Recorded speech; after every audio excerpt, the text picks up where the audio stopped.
Hello dear students, today we are going to discuss about module 4, that is engineering economy. So the basic economics, if you want to see the basic definition, the word economics has been derived from two Greek words, that is namely okios and nemein. Okios means household and nemein means nothing but management. Okay, so the economics is the science that deals with the production and consumption of the goods and services and the distribution and rendering of these for the human welfare. So the basic economics, the definition, formal definition, if you want to see, so that basically deals with the production and consumption of the, that may be the goods, okay, and services, right, and also distribution and rendering these for the human welfare, human development. So that is the basic thing here. The following life the economic goals: first one, a high level of employment, that is that price stability is also very important in economics, efficiency, then an equitable distribution of income, and then finally the growth. Then we have concept of engineering economics. So the what you mean by engineering economics then? So this is very different from the basic economics there. So science is a field of study where the basic principles of different physical systems are formulated and tested. Okay, so engineering is the application of that, all that is science. Engineering is the application of science. So it establishes varied application systems based on different scientific principles. Okay, so price has a major role in deciding the demand and supply of a product. So price or a money factors has a major role here in deciding the demand of any particular demand or supply of a particular product. Hence, from the organization point of view, okay, efficient and effective functioning of the organization would certainly help it to provide goods or services at a lower cost, right? So that is the basic thing here. Okay, so if you see the organization point of view, or any construction company, okay, or a education institution or anything, okay, so if you work efficiently and effectively, okay, so you can provide the services at goods, okay, so at the lower cost. That is the basic, okay, concept of engineering economics here. Then if you want to see a formal definitions of engineering economics, engineering economics deals with the methods that enable one to make economic decisions towards evaluation of design and engineering alternatives. Okay, so it helps in examining the relevancy of project, estimating its value and justifying it from the engineering point of view. Okay, so basically it helps in examining the relevancy of the project and also estimating, okay, estimating the different values, okay, and also you have to justify the those estimates, okay, estimates by giving the engineering reasons. So second definition, if you want to see, engineering economics provides methods that enable one to take economic decisions towards minimizing costs and or maximizing benefits to the business organization. So basically engineering economics is nothing but which is the method, okay, so which enables to take decisions, okay, proper decisions, okay, so that you have to minimize the, okay, cost, minimize the cost, that may be service cost or maybe goods, or to maximize the benefits to the business organization. Okay, so to take the decisions to lower the costs, so one should know the problem or the need, okay, you have to clearly define first. Okay, the foundation of the discipline can be discussed in terms of 7 principles. So the engineering economics, okay, has 7 principles to take a proper decision, okay, to make proper decision, okay, towards minimizing the cost or maximizing the benefits to the, okay, particular organization. One by one we will go through the principles of engineering economics. First one is the develop the alternatives. So after carefully defining the problem, okay, then the choice you can make among the alternatives. You can, okay, identify the different alternatives. Okay, alternatives need to be identified and then defined for subsequent analysis. Okay, a decision situation involves making a choice among two or more alternatives.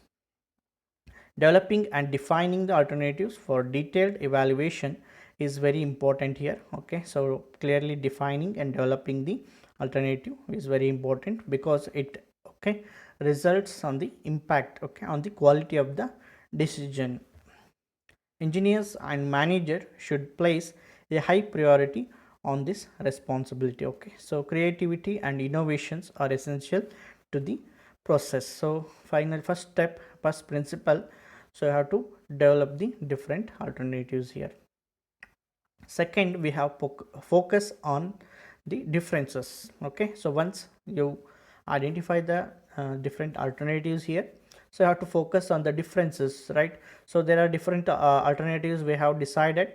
So there are some similarities among the different alternatives. So those are similarities are not, okay, important for us to take the decision here. Okay, so the differences, only differences matter here. So only the differences in the future outcomes of the alternatives are very important here. Outcomes that are common to all alternatives can be disregarded in the comparison and in taking the decisions.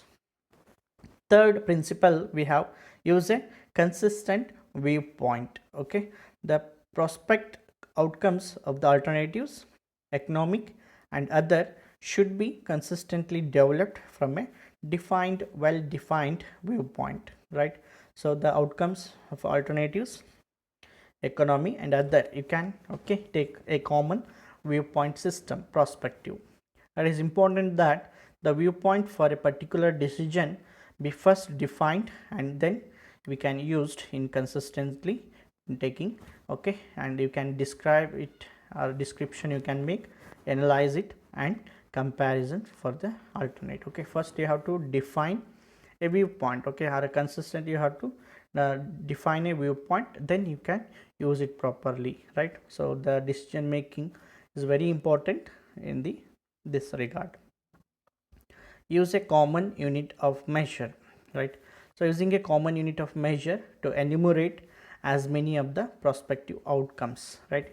So you have to measure, take a common unit to measure different alternatives. So you cannot vary from one alternative to another alternative way. So there should be some common unit, okay, common decision or common, okay, so reasons should be there to take one, okay, decision among the different alternatives, right? So outcomes as possible will make easier the analysis and comparison of the alternatives. It is also, okay, very easy to analyze the different alternatives, also to compare the different alternatives there.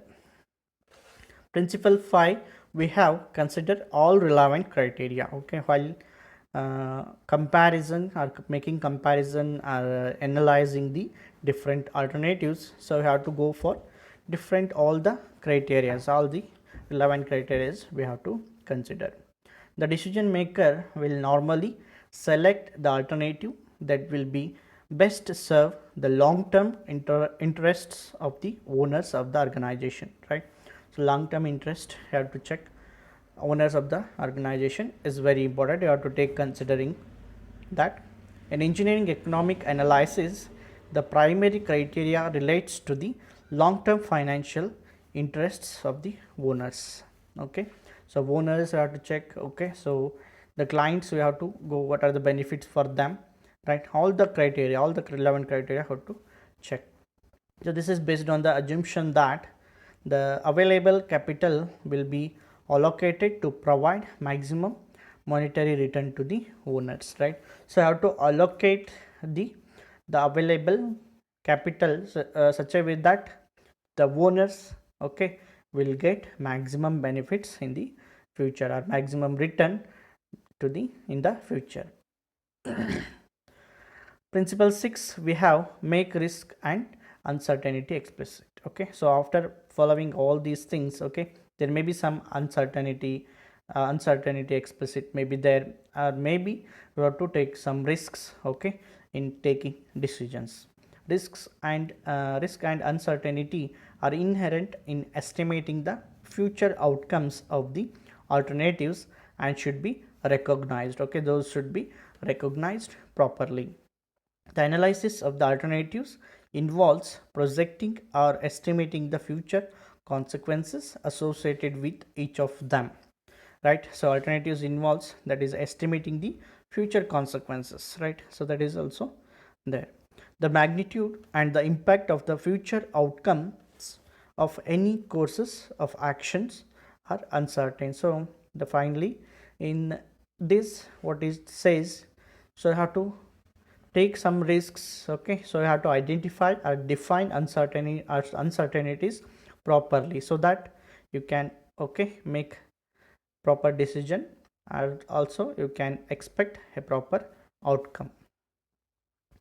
Principle 7, revisit your decisions. Okay, so after taking a good decision, okay, also there may be some undesirable outcomes, right?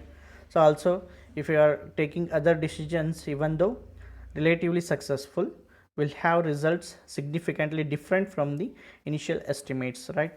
So what it means, first point, if you want to see, a good decision making process can result in a decision that has an undesirable outcome. After making all these processes, okay, after following all the steps, okay, so you have taken good decision.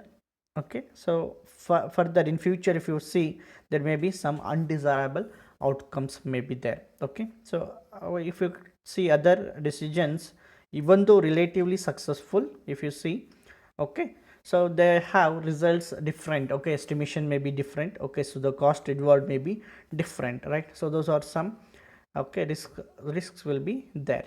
So third point, learning from and adopting based on our experience are essential and are indicators of a good organization. Okay, so the final principle of engineering economics is, so we have to learn from the previous experience. Okay, so we have to adopt, okay, based on our experience, which are very essential and very good for good indicators of the good organization, right? So this is the end of this session. Thank you.